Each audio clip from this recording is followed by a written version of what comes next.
Excellencies, distinguished guests, ladies and gentlemen, at sa inyo po aking mga kababayan, good afternoon. I never really expected to find myself being a Goodwill Ambassador for the youth and arts.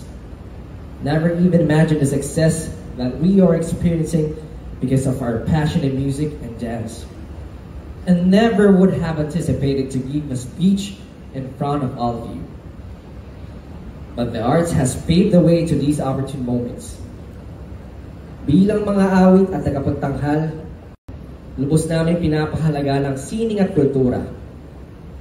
Sapagkat ang musika ang naging daan upang maibahagi namin ang aming mga kwento, mga salaysay na sumasalamin sa isang bayang nagpapahalaga, umiibig at dumagalang sa pamilya, kapwa at bansa. Mga kwentong tumatalakay sa pait, asim, alat, at tamis. Hindi lamang ng mga pagkain, kundi pati ng makulay at malasang kulturang Pilipino. Kaya naman, hinihikayat ko ang bawat isa, lalo na mga kabataan, na alamin, tangkilikin at pagyamanin ng ating mga kwento at patuloy nawa itong manatili sa kamalayan ng bawat Pilipino dito sa Malaysia.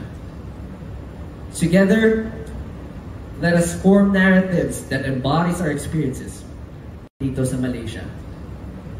Together, let us form narratives that embodies our experiences, heritage, and values.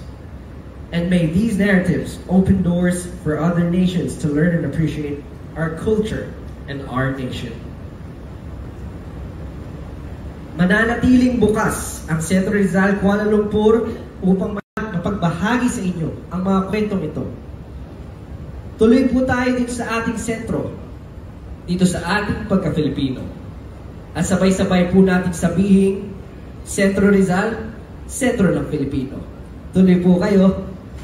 Maraming salamat at maligayang magbubukas sa Centro Rizal Kuala Lumpur.